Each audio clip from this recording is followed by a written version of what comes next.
Do you remember those forgotten mountain man meals no one makes anymore? These rugged cast iron dishes once fueled hunters, trappers, and homesteaders through long winters and endless trails. What did we lose when we let the taste of that hard, self-reliant life slip away? Sourdough flapjacks carried a lively tang that could only come from a starter nurtured day after day on long trapping trips through rugged country. Mountain men kept a small crock of bubbling batter tied close to their packs, feeding it with flour and water at each camp so the wild yeasts of the frontier stayed alive. Before dawn, they stirred the mixture with fresh spring water and poured it onto hot iron griddles balanced over open flames, the air filled with the scent of wood smoke and the sharp, sweet aroma of fermenting grain as golden rounds puffed and browned. A drizzle of tree sap syrup or a pat of hard-packed butter turned the flapjacks into a breakfast both hearty and satisfying enough to fuel a day of hunting or trail breaking. Even in deep snow or high wind, the starter endured, becoming a living link to home for those who might not see another settlement for months. Few modern pancakes can match the flavor earned from so much patience and wilderness care. Venison stew with root vegetables was the essence of frontier survival, a slow-simmered meal that turned wild game into pure comfort. Hunters dressed the deer with practiced skill, saving every cut of meat for the long winter nights ahead. Thick pieces of venison browned in a cast-iron pot before joining chunks of potatoes, turnips, and carrots gathered from sparse gardens or traded from nearby homesteads. A splash of creek water and a handful of dried herbs created a broth that grew richer with every hour beside the fire. The stew cooked until the meat fell apart and the vegetables softened into a silky base that warmed chilled bones after a day in the cold. Families gathered with tin cups and rough bread, savoring each bite while the wind howled beyond the cabin walls. This simple dish brought hunters and children alike around the same pot, proving that careful effort and patience could turn a lean harvest into a feast. Today, few know the deep flavor of true venison cooked with such quiet attention. Cast iron bannock. Bread offered mountain travelers a quick rustic loaf that required only flour, fat, water, and an open flame. Trappers mixed the ingredients directly in a worn pan, kneading with cold hands until the dough came together in a rough round. They buried the skillet under glowing coals or set it near the fire where heat slowly baked the bread to a golden crust while keeping the inside tender and chewy.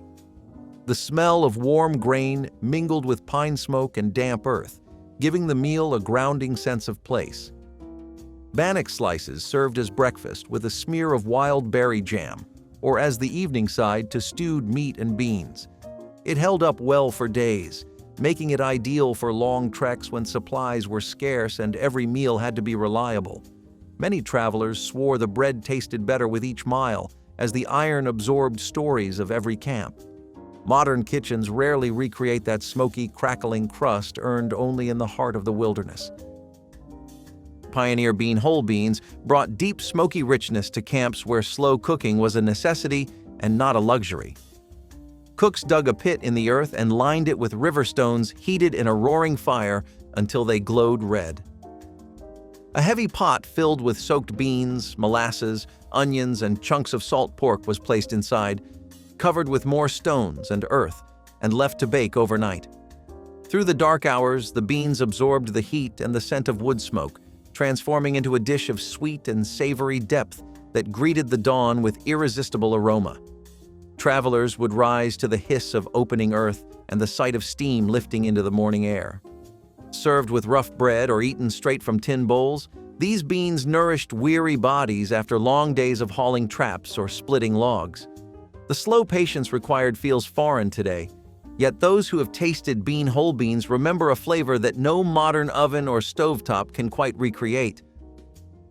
Salt pork and wild greens turned the harsh mountain landscape into a plate of rich sustenance.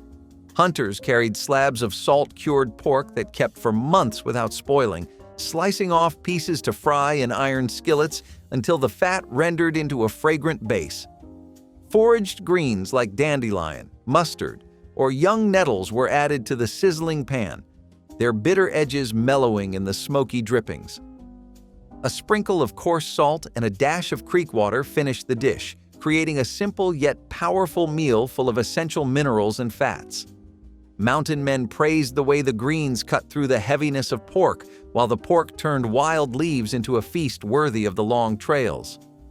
Gatherers moved silently through meadows at dawn to find the freshest shoots, knowing that every handful brought health and strength. Today, the idea of living off cured meat and weeds may seem distant, but the memory of that savory balance remains a testament to survival and resourceful cooking in untamed country. Elk chili filled the high country air with a spice that warmed even the coldest night. Hunters prized elk for its lean yet deeply flavored meat, cubing it into hearty chunks before browning them with onions in heavy cast-iron pots. Dried chilies ground by hand released their smoky heat as they simmered with the meat, beans, and a ladle of mountain spring water. The mixture cooked slowly until the elk turned tender and the broth thickened into a bold, fiery stew.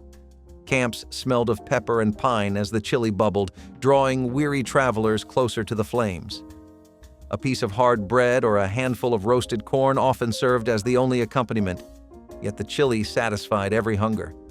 Each pot told a story of patience and strength, of hunters who respected the animal and used every part with gratitude. Modern chili packets and quick sauces cannot capture the deep, rugged flavor that came from real elk and long hours over an open fire in the quiet wilderness. Ash-roasted potatoes proved that even the simplest ingredient could taste extraordinary when cooked in the heart of a fire.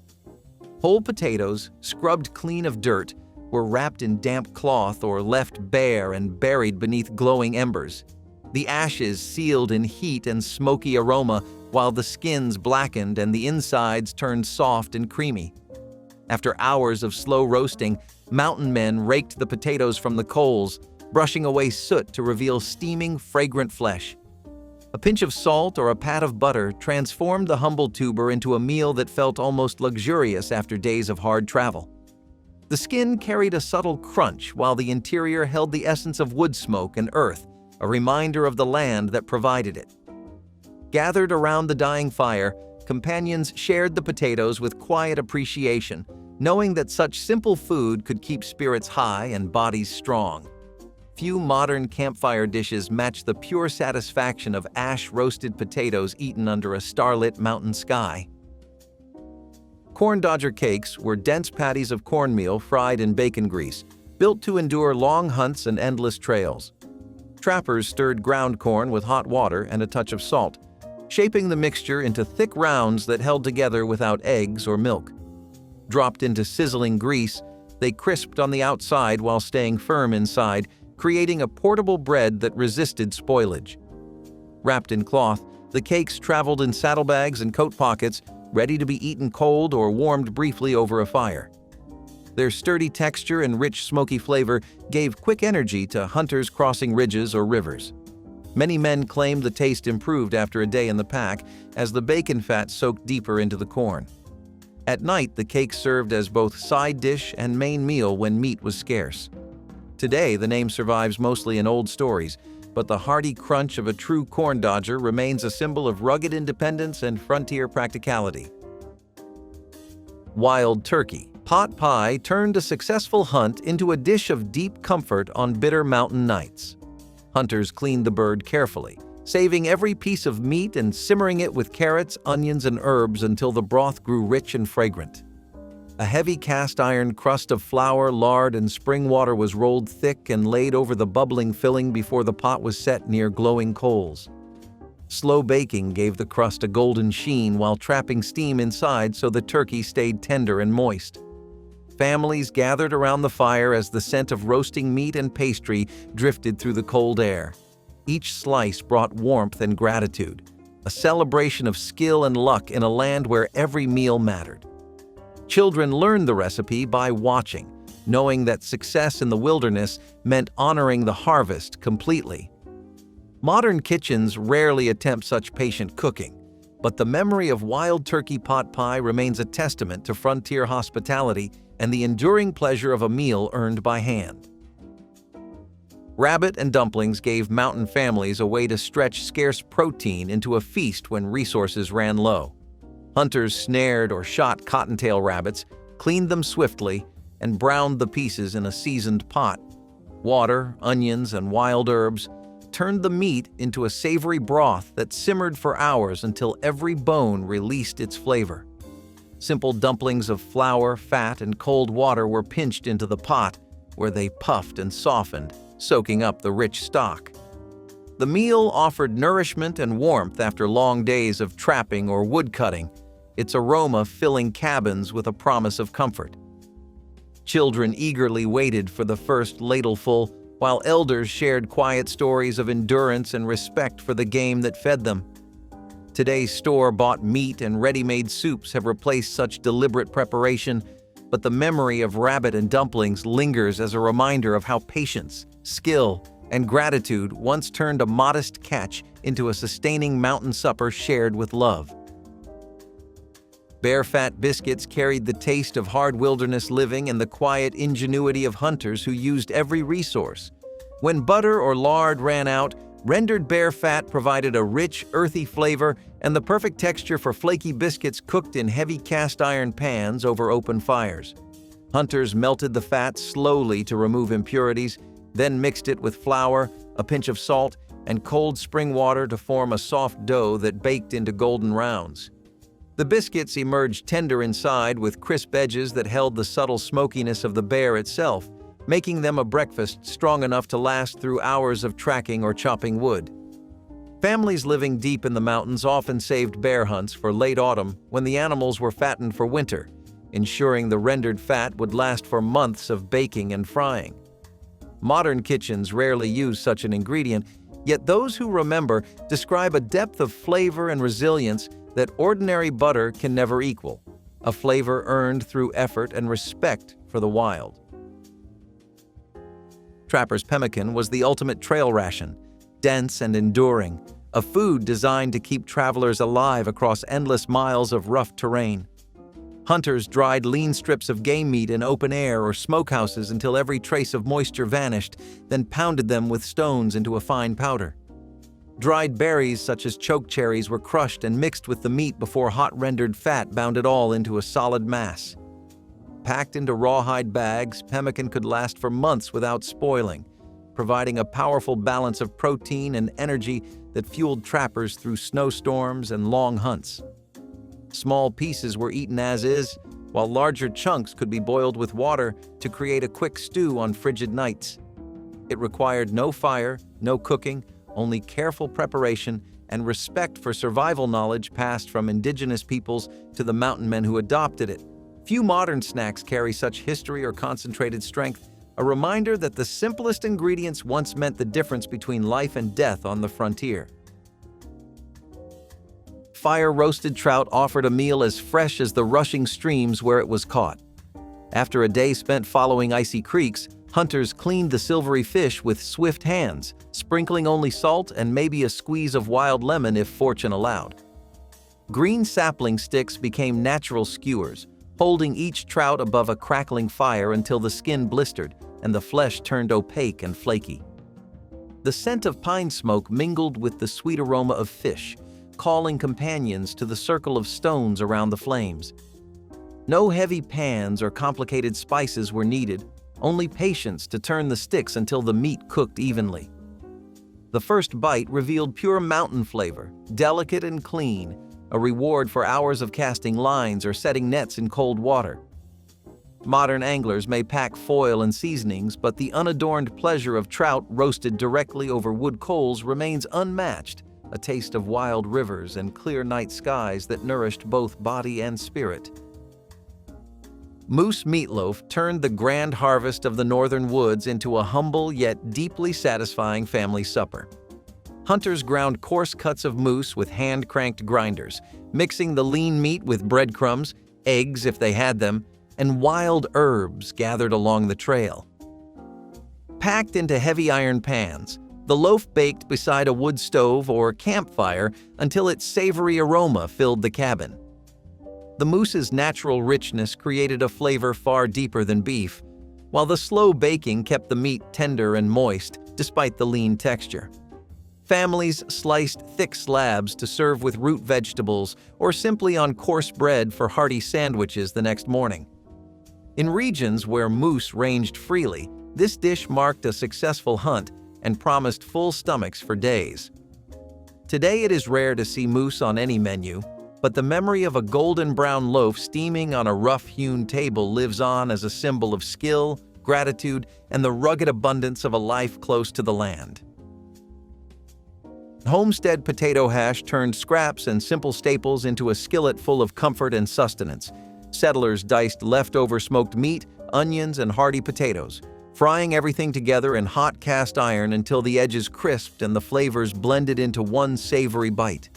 Early risers loved the way the scent of onions and sizzling pork filled the cold morning air, promising warmth and strength for long hours of labor. Sometimes wild herbs or a handful of garden peppers were tossed in for color and heat, but the beauty of this hash lay in its flexibility. It stretched scarce supplies, used every scrap, and satisfied appetites after hunting trips or timber work. Children often hovered near the stove, hoping for the crunchy bits at the bottom of the pan. Though modern diners may call it brunch fare, the original homestead version was a lifeline, a meal that proved how creativity and careful use of leftovers could turn the humblest ingredients into something worthy of a family gathering after a hard day. Smoked venison. Jerky ensured that nothing from a successful hunt went to waste and that meat would last through the long frozen months. Lean deer strips were salted generously and hung above a low smoldering fire for hours, sometimes days, until the smoke kissed every fiber and the moisture vanished. The process demanded patience and constant tending to keep the temperature steady without open flames. The result was a dark, chewy strip packed with protein and smoky depth that could be eaten on the trail without any preparation.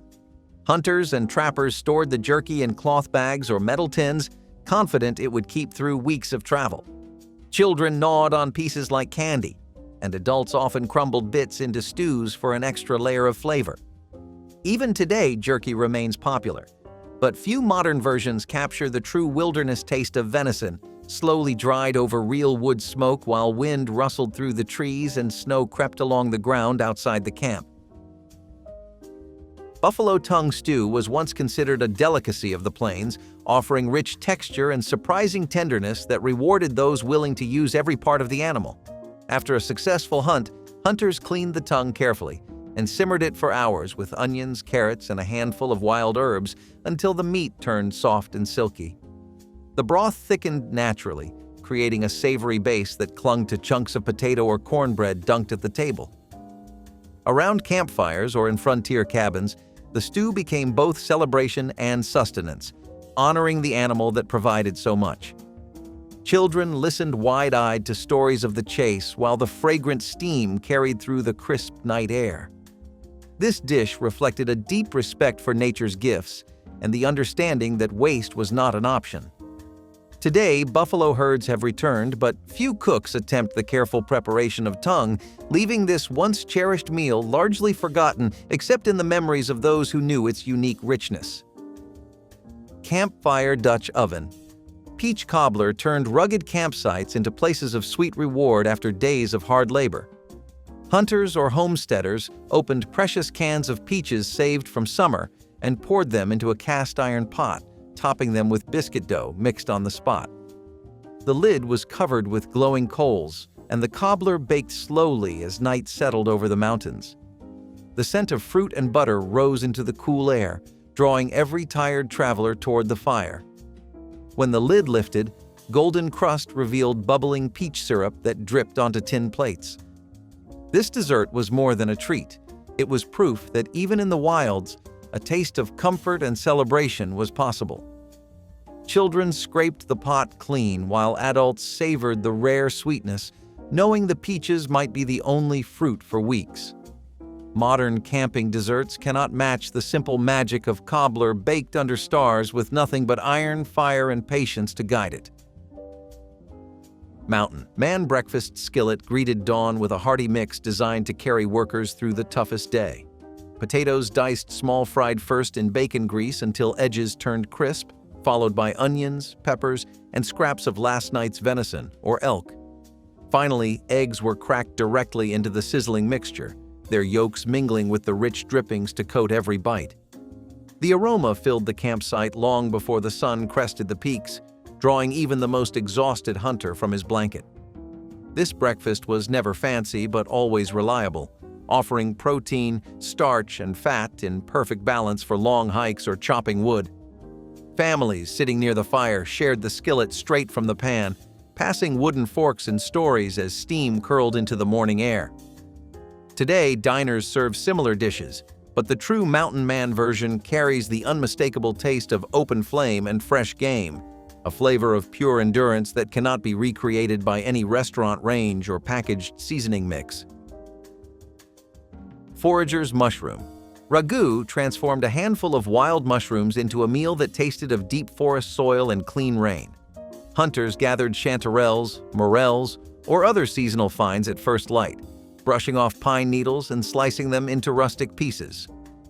In a heavy skillet, they melted bacon fat with garlic and wild onions until the fragrance filled the clearing, then tossed in the mushrooms to sear and release their earthy juices.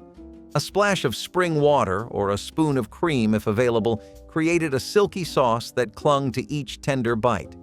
Served over bread or with a side of roasted roots, the ragu delivered warmth and rich umami to those who spent their days in silence among towering trees. This dish celebrated knowledge of the land, for it required careful identification and respect for nature's offerings. Modern cooks may buy farmed mushrooms year-round, but they cannot capture the sense of discovery and quiet reward that came from gathering a meal straight from the shadowed floor of the wilderness. Prairie hen. Fricassee filled rough cabins with the comforting aroma of slow-braised game birds bathed in cream and wild herbs gathered along mountain trails. Hunters cleaned the prairie hens with careful hands, browning the meat in heavy iron pots before adding onions, garlic, and a splash of spring water. A small measure of cream or milk, if it could be spared, created a velvety sauce that simmered for hours until the birds turned tender and the broth thickened into a rich gravy. Families served the fricassee with coarse bread or boiled root vegetables, each bite a blend of earthy herbs and gentle smoke from the fire. This dish transformed lean wild game into something elegant, proving that frontier cooks valued both nourishment and quiet pleasure. Around the hearth, elders shared stories of long hunts across open grasslands while children eagerly awaited their share of the tender meat.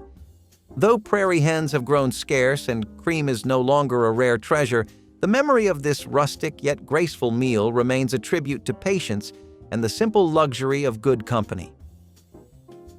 Hunter's acorn bread turned forest harvests into a hearty loaf when store-bought flour was nothing more than a dream. Foragers gathered fallen acorns beneath towering oaks, cracking each nut to remove the bitter skins. The meat was ground and repeatedly soaked in cold stream water to leach away tannins until it became a mild, nutty meal. Mixed with a little salt, wild honey if available, and just enough water to bind, the dough was pressed into cast-iron pans and baked beside glowing coals. The result was a dense, dark bread with a deep, woodsy flavor and surprising sweetness, strong enough to sustain hunters through long days on the trail. Children helped shell the acorns, their fingers stained brown while stories of past harvests filled the clearing. Every bite carried the taste of the forest floor and the reward of patient work. Today, acorn flour is a novelty, but for mountain men and homesteaders, it was a dependable staple that celebrated the generous spirit of the trees and the endurance of those who gathered beneath them. Beaver tail roast brought rich, savory fat to camps that relied on resourcefulness and respect for every animal taken. After a successful trapping day, hunters skinned the thick, paddle-shaped tail and cleaned it carefully before laying it over a bed of hot embers. As the outer layer blistered and crisped, the inner fat softened into a silky texture prized for both flavor and sustenance. The roasting scent mingled with wood smoke, signaling a feast that offered rare richness during long, cold nights. Slices of the tender interior were served plain or with a pinch of salt, each bite delivering warmth and calories that no lean cut of meat could match. Trappers often shared this delicacy as a sign of camaraderie and gratitude for a successful catch. Though modern diets rarely include such fare, those who tasted the smoky, buttery meat remembered it as an unmatched wilderness luxury, a dish that turned the hard work of the trapline into a celebratory meal that honored the animal and the skill of the hunter. Iron pot split. Pea soup with salted ham hock was the slow-simmered comfort that sustained hunters through the bitterest winter nights. Dried peas soaked in cool water overnight were poured into a heavy pot along with chunks of smoked ham hock and a scattering of onions and carrots.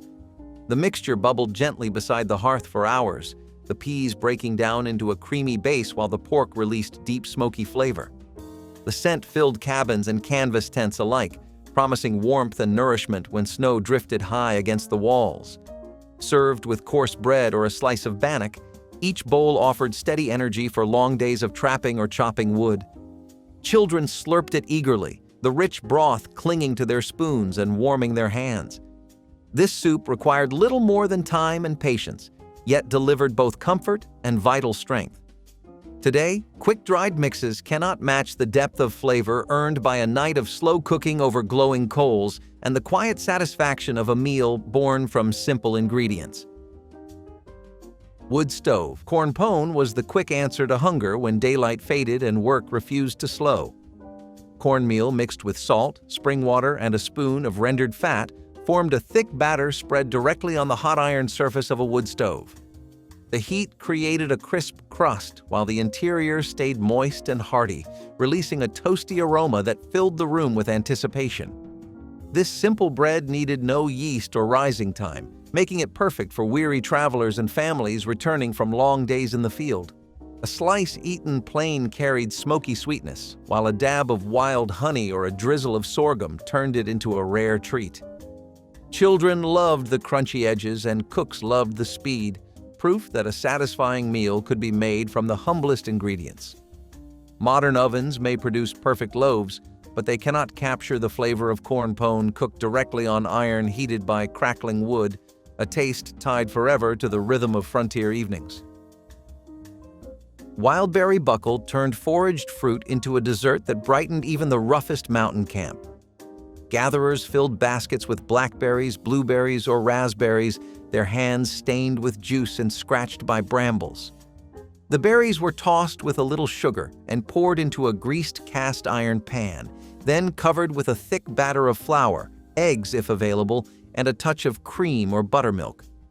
Baked beside a fire until the top browned and the fruit bubbled, the buckle offered a sweet reward for a day of hard labor. Its aroma lured tired hunters and children to the hearth, where they waited for the pan to cool just enough to slice. Each bite combined tart fruit with tender cake, a perfect blend of wild harvest and home comfort. In an era when refined desserts were rare, this humble dish felt like a celebration. Today, berry desserts are common, but few capture the sense of accomplishment that came from gathering each ingredient by hand and baking it in the quiet heart of the wilderness. Pan-fried rattlesnake surprised many first-time eaters with its delicate white meat and mild flavor. Frontier hunters cleaned the snake carefully, removing the head and skin before slicing the body into manageable sections. Each piece was dredged in seasoned flour or cornmeal and fried in hot bacon fat until golden and crisp. The sizzling pan sent out a tempting aroma that challenged the bravest to take a bite. Those who did found a taste closer to chicken than they expected, firm yet tender with a faint hint of the wild desert. Sharing such a meal was a mark of courage and resourcefulness, proving that no edible creature was overlooked when supplies ran thin. Around campfires, the story of catching and cooking rattlesnake often became as memorable as the meal itself. While modern diners might hesitate, mountain men considered it a practical and surprisingly pleasant addition to their table, a testament to survival instincts and an adventurous spirit willing to turn danger into nourishment. Jerusalem artichoke stew transformed knobby foraged sunchokes into a hearty supper when gardens lay dormant. Gatherers dug the tubers from cold soil, scrubbing them clean before slicing them into rustic chunks. In a heavy pot, they joined smoked meat scraps, onions, and a splash of spring water, simmering until the roots softened and the broth thickened. The flavor was nutty and slightly sweet, richer than potatoes and perfectly suited to long simmering over a low fire. This stew warmed hunters returning from icy rivers and woodcutters chilled by wind, offering a subtle earthiness that celebrated the hidden gifts of the forest. Families often paired it with crusts of bannock or corn pone, soaking up every drop. Though Jerusalem artichokes grow freely today, few cooks remember how vital they once were to survival.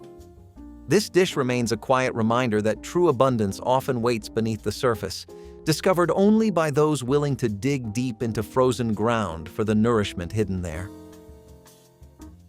Coffee-boiled beef turned the toughest cuts of meat into tender, flavorful dinners using an ingredient always present in a trapper's pack.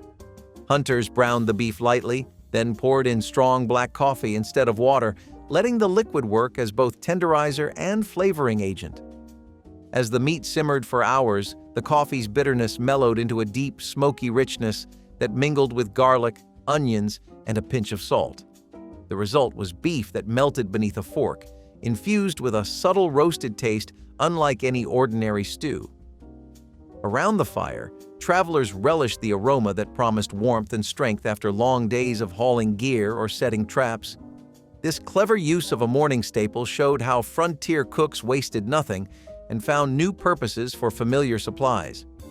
Today, the idea of simmering beef in coffee might surprise modern palates, but for mountain men, it was a trusted method that turned simple camp rations into a meal both satisfying and unexpectedly refined in its layered flavors. Maple sap molasses cake sweetened cold logging camps with the forest's own gift. Workers tapped maple trees at the first hint of spring, collecting clear sap in wooden buckets and boiling it down over roaring fires until it became a thick, dark syrup. Mixed with coarse flour, a bit of lard, and fresh eggs when they were available, the syrup transformed simple batter into a dense, fragrant cake that filled the cabin with a rich caramel aroma. Served warm with a drizzle of extra sap, the dessert lifted spirits after long days of cutting timber and hauling logs through snow. Children loved the sticky sweetness, while adults savored the deep maple flavor that no store-bought sugar could match. Baking this cake marked the transition from harsh winter to hopeful spring, a celebration of survival and the promise of new growth. Though refined sugar is common today, few desserts carry the same sense of season and place as a maple sap molasses cake baked in the glow of a wood fire. Red-eye gravy was once a breakfast essential in many southern homes, though it has nearly disappeared outside of small diners that still cling to tradition. This thin, salty gravy was made by frying country ham in a skillet and then deglazing the pan with strong black coffee. The mixture created a reddish-brown sauce with a sharp, savory flavor that was poured over grits, biscuits, or the ham itself. For farm families, it was both practical and resourceful, using nothing more than drippings and leftover coffee to stretch a meal. The bold taste was an acquired one, but it became a source of comfort for people who grew up with it. Red-eye gravy also carried cultural weight, as it symbolized a South that prized thrift and creativity in the kitchen. Many older Southerners still recall mornings when the smell of ham frying meant this gravy was on the way. Today, it is rare to find it outside of small-town diners or family kitchens, and its disappearance tells a story of changing tastes. Red-eye gravy remains a dish of memory rather than regular practice. Mayhaw jelly-glazed pork roast shone as a celebration dish that captured the fleeting sweetness of spring in the rural South. Wild mayhaw berries ripened along swampy creeks only for a brief season, and grandmothers transformed them into jewel-toned jelly prized for its tart, bright flavor. When a pork roast slowly cooked in a wood-fired oven, they brushed the meat with the shimmering jelly during the final minutes, letting the glaze caramelize into a glossy coat. The combination of tender pork and tangy fruit created a balance of savory and sweet that marked special Sundays or community gatherings. Guests could taste the care that went into picking the berries and simmering them down to a rich preserve. This meal linked family to land and season, turning a simple cut of pork into something unforgettable. Even today, the memory of that vibrant glaze speaks of Southern kitchens where nothing was rushed and every ingredient told a story of place and patience. Peas and pearl onions were a staple of wintertime cooking, especially when fresh vegetables were hard to come by. Grandma knew how to make something special out of pantry basics, and this dish was proof. Canned or frozen peas were gently warmed with tender pearl onions, often from a jar, and simmered in butter or a light cream sauce. The result was simple but comforting, with just enough sweetness and bite to sit perfectly alongside roast turkey or baked ham.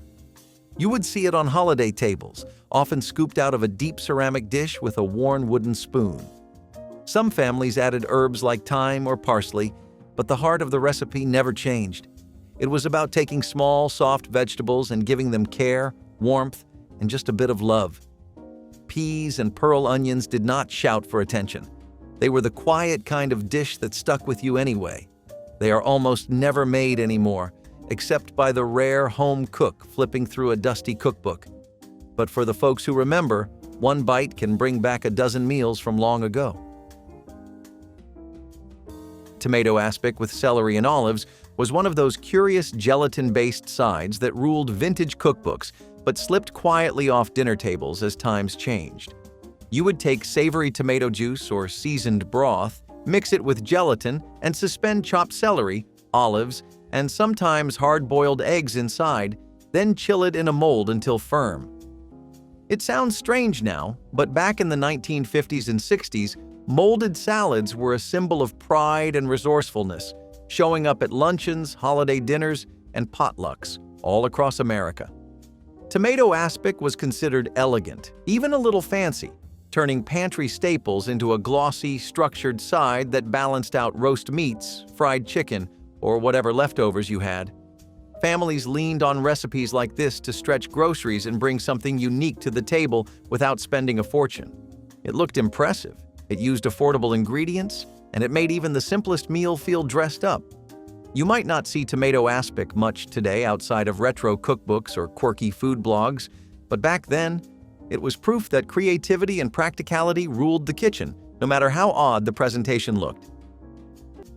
Chicken bog was a dish deeply rooted in South Carolina, where rice fields shaped both cuisine and culture. It was a hearty one-pot meal made by cooking chicken, rice, and smoked sausage together until the broth thickened into something almost stew-like. Families loved it because it stretched a single chicken to feed many mouths, with the rice absorbing all the rich flavors. In small towns, chicken bog was often served at gatherings, festivals, and family reunions, feeding crowds from big pots stirred outdoors. Children loved the soft texture, while adults appreciated its comfort and reliability. The name itself carried mystery, with many saying it came from the way the rice bogged down in the broth. Though once common, chicken bog has faded as fast food and boxed meals replaced slow cooking traditions. In its time, it was a dish of resilience, thrift, and togetherness. Forgotten now in many places, it survives only in pockets of South Carolina where families still pass the recipe down. Rabbit liver pate with sorghum drizzle turned the careful use of every part of a hunted animal into a delicacy worthy of Sunday gatherings. Grandmothers gently sautéed fresh rabbit livers with onions and herbs, then pureed the mixture until smooth and creamy. Chilled and served with crusty bread, the rich spread was finished with a thin ribbon of sweet sorghum syrup that balanced the earthy depth of the meat. This dish reflected both thrift and elegance, a way to honor the animal by wasting nothing while creating a centerpiece that impressed guests. Hunters brought in the rabbits, but it was the grandmothers who transformed the humble ingredients into something memorable. The combination of savory and sweet made each bite complex and satisfying, a quiet celebration of resourcefulness and skill. Rabbit liver pate with sorghum drizzle stands as proof that fine flavor can come from simple origins when guided by hands that understand both necessity and grace. German potato salad was never meant to be cold, and that was the beauty of it. Grandma would boil red potatoes until tender, then toss them with crisp bacon, diced onions, and a sharp vinegary dressing while everything was still warm. The result was tangy, salty, and just a little sweet, rich from the bacon but lifted by the vinegar. It was a staple at summer picnics and church potlucks, served straight from the pan or kept warm under foil. Unlike the creamy versions most people know today, this one had no mayonnaise and needed no chilling. It felt more like a real dish than a filler side, and it paired perfectly with sausages, roast chicken, or just a good slice of rye bread. You might find a recipe scribbled in pencil in the back of Grandma's cookbook, passed down from a German aunt or neighbor. It was hearty, practical, and impossible to stop eating once you started. These days, it is rare to find someone who still makes it from scratch. But the warmth, both literal and emotional, is something no cold potato salad can match. Chili cheese rice squares were the side dish that packed a little heat and a whole lot of practicality into dinner tables, potlucks, and picnic baskets across the country. You would take cooked rice, shredded cheese, chili powder, maybe some canned chilies or beans, mix it together, press it into a baking dish, and bake it until firm enough to slice into neat little squares. They were easy to pack, easy to serve, and they stretched pantry staples into a filling, flavorful side with a hint of Tex-Mex flair. Recipes like this showed up in community cookbooks from the 1950s through the 70s when families needed dishes that traveled well, fed a crowd, and made every meal feel a little more exciting without breaking the bank. Chili cheese rice squares were a regular at church potlucks, school lunches, or backyard cookouts because they were budget-friendly, simple, and satisfying without needing fancy ingredients. You hardly see them today outside of old recipe cards, but back then, they were the clever, portable side that kept bellies full and meals stress-free. Hoppin' John with hog jowl was once a sacred New Year's tradition across the South, carrying both flavor and folklore. Made with black-eyed peas, rice, and smoky pork, it was believed to bring good luck and prosperity for the year ahead. Hog jowl, a fatty cut from the pig's cheek, was inexpensive and widely available, making it ideal for those with little money. Families simmered it with peas until the broth turned rich, then served it over rice for a dish that stretched to feed everyone at the table. Beyond sustenance, Hoppin' John embodied hope, tying the start of the year to faith in better days. Children often joined in the ritual, even if they disliked the peas, because skipping the dish felt like tempting fate. Today, many Southerners skip the hog jowl altogether or abandon the dish entirely, replacing it with more modern meals. But the original carried a weight that went far beyond its ingredients. Forgotten now, Hoppin' John with hog jowl tells a story about survival, culture, and the power of tradition to sustain the spirit. Ground pea stew highlighted a southern ingredient known to few outside Georgia, where native ground peas grew wild in sandy soil. These small legumes, cousins of the peanut, were simmered slowly with onions, salt pork, and a touch of pepper until tender and rich. Grandmothers prized them for their nutty flavor and the way they thickened a broth into a meal that warmed and satisfied. Harvesting ground peas required patience, and children often helped dig the plants from the earth, learning to respect the hidden bounty of the fields. The finished stew carried a subtle sweetness and a hearty texture that made it a favorite for cold evenings or after church suppers.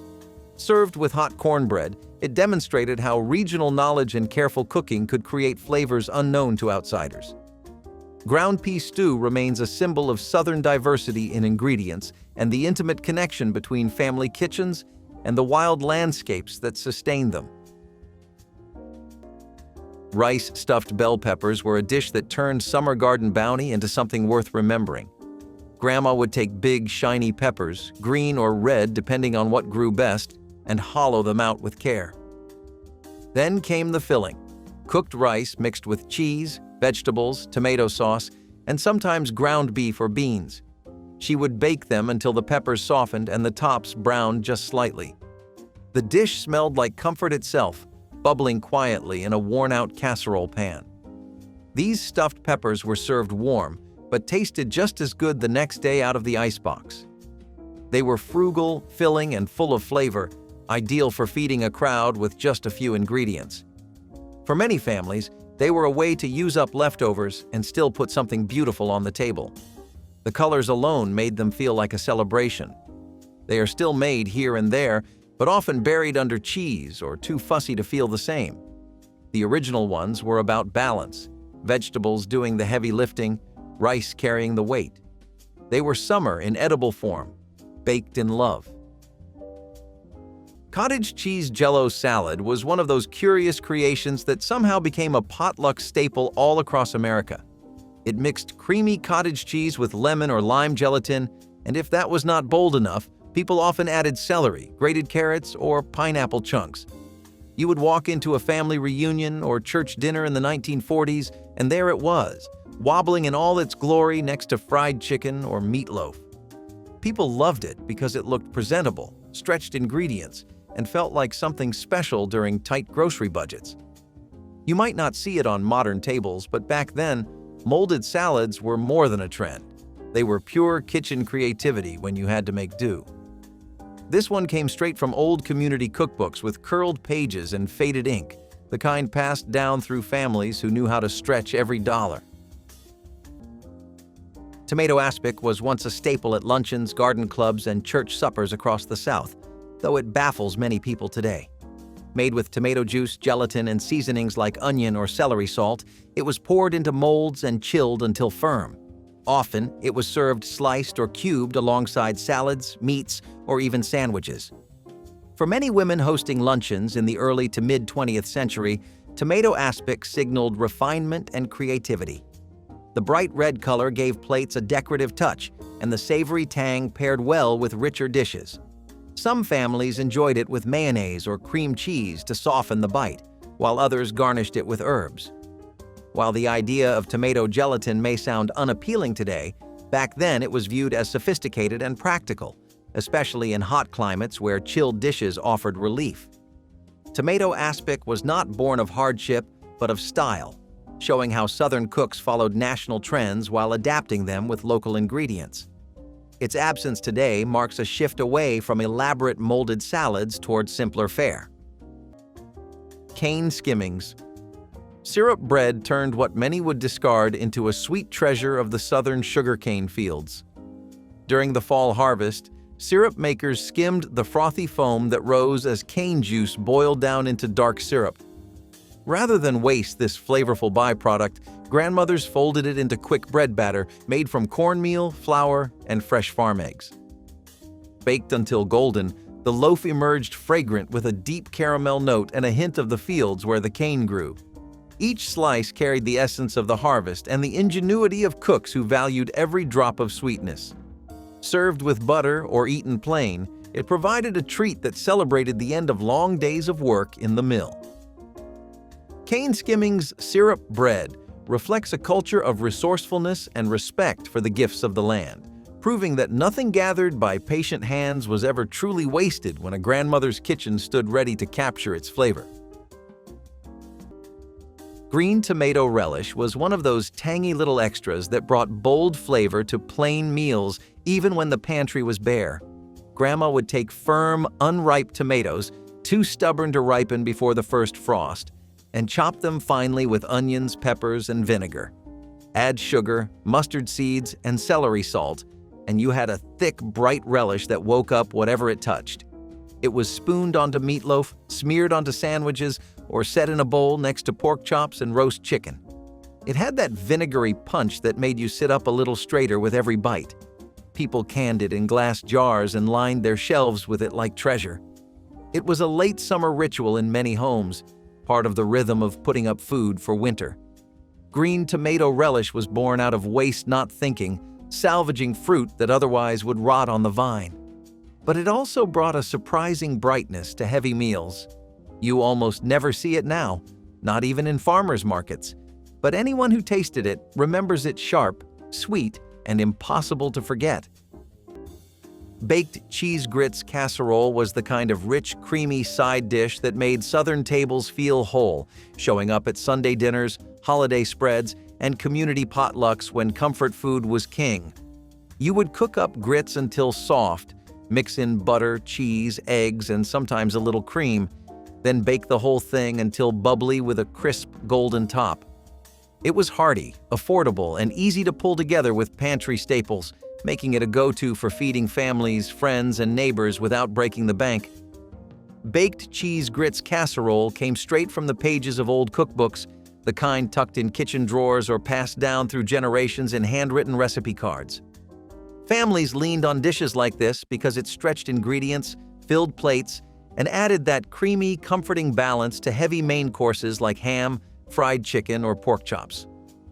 You might not find it on modern menus outside the South today, but back then, it was a dependable, beloved side that made even the humblest meal feel complete. It was simple, it was filling, and it was pure comfort, straight from the heart of the kitchen. Sweet potato pone was once a staple Southern dessert, made from grated sweet potatoes mixed with butter, milk, and spices, then baked until golden. Unlike pie, it was dense and pudding-like, often cooked in simple pans without crusts. Families prized it for its versatility. It could be sweetened with molasses for richness or left plainer for a more filling dish. Sweet potato pone appeared at holidays, Sunday suppers, and family reunions, tying communities together through familiar flavor. Children loved its sweetness, while adults appreciated its ability to stretch limited ingredients into something comforting. Unlike many desserts, it required no fancy tools or ingredients, relying instead on what farmers grew in abundance. Its disappearance from modern tables is due in part to convenience foods and changing tastes, but older Southerners still speak of it with affection. Sweet potato pone was not just food, it was comfort, memory, and tradition baked into every bite. Forgotten today, it remains a quiet symbol of Southern resilience and the power of simple cooking. Roasted chestnut and sorghum soup brought a smoky sweetness to winter tables in the quiet hill towns of Kentucky where chestnuts were once plentiful. Grandmothers carefully roasted the nuts over an open flame, peeling them while still warm to release their earthy aroma. The tender chestnuts simmered with onions, a pinch of salt, and a ladle of rich sorghum syrup that added a deep caramel note. Slowly cooked over a low fire, the soup thickened to a velvety texture that comforted families on cold nights when snow lay heavy outside. Its combination of smoke, nut, and molasses sweetness created a flavor both rustic and luxurious, reminding everyone of forest harvests and the steady rhythm of winter. Children were often sent to gather the fallen chestnuts, learning to value the seasonal bounty. This dish reflected a time when the forest provided not just fuel but also food, and when every warm bowl told a story of patience and resourcefulness. Roasted chestnut and sorghum soup remains a rare taste of a nearly forgotten Appalachian tradition. Baked stuffed apples were not always about sugar and cinnamon. In Grandma's kitchen, they could be savory too, filled with sausage, breadcrumbs, and chopped nuts or onions. The apples were cored and packed with the mixture, then baked until soft and just slightly caramelized on the outside. The stuffing soaked up the apple juices and turned into something warm and earthy with just a hint of sweetness. It was the kind of side dish that blurred the lines between sweet and savory in the best way. Served with pork chops or roast poultry, it brought balance and surprise to the plate. You might have seen them during holidays or Sunday dinners when Grandma wanted to offer something memorable. They looked beautiful too, rustic and golden, with a scent that filled the kitchen. Nowadays, we think of apples as pie or snack food, not as a vehicle for stuffing. But once upon a time, they held more than sugar. They held creativity, thrift, and a kind of elegance we do not always recognize anymore. Applesauce Jell-O salad was one of those quirky, retro sides that only made sense when you were flipping through the faded pages of mid-century cookbooks. But for years, this was a potluck classic everyone recognized. You would mix sweet applesauce with cinnamon-flavored gelatin, let it chill until firm, and slice it into glossy, bright red servings that wobbled onto dinner plates. Some folks added chopped nuts or whipped topping, but at its core, this recipe was simple, affordable, and stretched pantry staples into a playful sweet side. Applesauce Jell-O salad showed up everywhere from church suppers to backyard picnics, offering a cool, tangy balance to heavy meals like meatloaf, pork chops, or casseroles. It made you smile, even if it raised an eyebrow. Families loved how easy it was to throw together using ingredients they already had, turning a plain dinner into something a little more colorful. You hardly see it now. But back then, that shiny red salad was proof that even the simplest ingredients could brighten up the table and bring comfort to mealtime. Pine bark stew was a rustic fish stew that once warmed the bellies of Southern families living near rivers and coasts. Sometimes, compared to Brunswick stew, pine bark stew used inexpensive fish like catfish or bream, simmered with potatoes, onions, and tomatoes until the broth grew hearty and thick. The name supposedly came from cooking the stew in large outdoor pots near piles of pine bark used for kindling. It was a communal dish, prepared in big batches for neighbors, hunters, or church gatherings where everyone contributed what they had. Cornbread or saltine crackers were served on the side to soak up the flavorful broth. For many working-class families, pine bark stew was survival food, stretching cheap fish and vegetables into something filling. Yet it carried a social meaning too, because it brought communities together in times of need and celebration.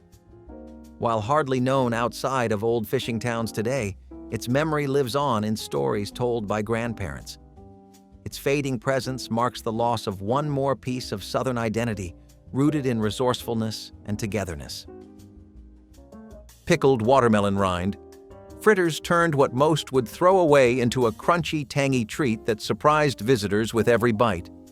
After summer watermelons were enjoyed down to the pale green rind, grandmothers peeled and brined the leftovers with vinegar, sugar, and warm spices until they became sweetly tart. Chopped and folded into a light cornmeal batter, the pickled pieces were spooned into hot oil where they sizzled and browned within minutes. The result was a crisp fritter that burst with a subtle sweetness and a lively bite of vinegar, a perfect balance that paired beautifully with strong tea or a cold glass of milk. Families appreciated how nothing from the melon went to waste, and children loved the playful contrast of flavors that felt both dessert and snack. These fritters captured the Southern habit of thrift and creativity, transforming scraps into a delicacy worthy of company. Pickled watermelon rind fritters stand as proof that careful preservation and a hot skillet could turn the humblest ingredient into a memorable taste of summer. Dilled green beans were crisp, cold, and full of bite, the kind of dish that cut through a heavy meal and made you feel a little more awake. Grandma would blanch fresh green beans just until tender, then toss them in a marinade of vinegar, sugar, water, and plenty of fresh dill. Sometimes there was garlic too, or a few mustard seeds, but the real star was always the dill. The beans would soak overnight in the fridge and be served chilled the next day, usually from a glass bowl with little drops of condensation on the rim. They were bright, tangy, and a little bit sharp, perfect next to meatloaf, pork roast, or even a big baked potato. Dilled green beans were common in summer when the garden gave more than you could eat in one sitting. They were refreshing, frugal, and quietly sophisticated. Not quite a pickle, not quite a salad, just their own thing entirely. These days, they have almost vanished from potlucks and picnics, but the flavor still lingers if you ever get the chance to taste it again. Green bean and mushroom casserole without the soup was the forgotten, homemade version of a side dish families leaned on before canned shortcuts took over. You would cook fresh green beans, sauté mushrooms with butter and onions, stir in cream sauce from scratch, and bake it all with crisp breadcrumbs or fried onions. It was hearty, practical, and made with real ingredients long before condensed soups became a shortcut. This casserole showed up at Sunday dinners, holidays, and potlucks, sitting next to roast meats or ham, adding creamy, comforting balance to every bite. Families loved it for stretching produce, filling plates, and making even basic meals feel special. The homemade version faded when convenience cooking took over, but back then, it was pure comfort with none of the shortcuts. You hardly see it now unless you are flipping through vintage cookbooks or swapping recipes with your grandmother, but once upon a time, this casserole was proof that simple, honest food could steal the show. Coca-Cola salad was one of the quirkiest dishes to grace Southern church gatherings and potluck tables. Made with cherry gelatin, canned fruit, nuts, and a splash of Coca-Cola, it was sweet, fizzy, and colorful enough to make children smile. Housewives loved serving it because it looked fun and modern, especially when molded into rings or squares. In an era when gelatin salads were fashionable, adding Coca-Cola gave it a Southern twist, marrying tradition with novelty. It was usually served as a side dish, though its sweetness often pushed it into dessert territory. Families remembered it fondly as part of Sunday suppers or holiday spreads where creativity was more important than convention. While strange to modern eyes, Coca-Cola salad was a reminder of how cooks made do with what they had and added a bit of flair to everyday meals. Over time, its popularity fizzled out as tastes shifted and gelatin salads fell from grace. Today, it survives only in nostalgic recipe cards, a relic of mid-century Southern kitchens. Share the mountain meal you would try, like this video if these frontier flavors sparked your hunger, and subscribe to keep the old wilderness kitchen alive.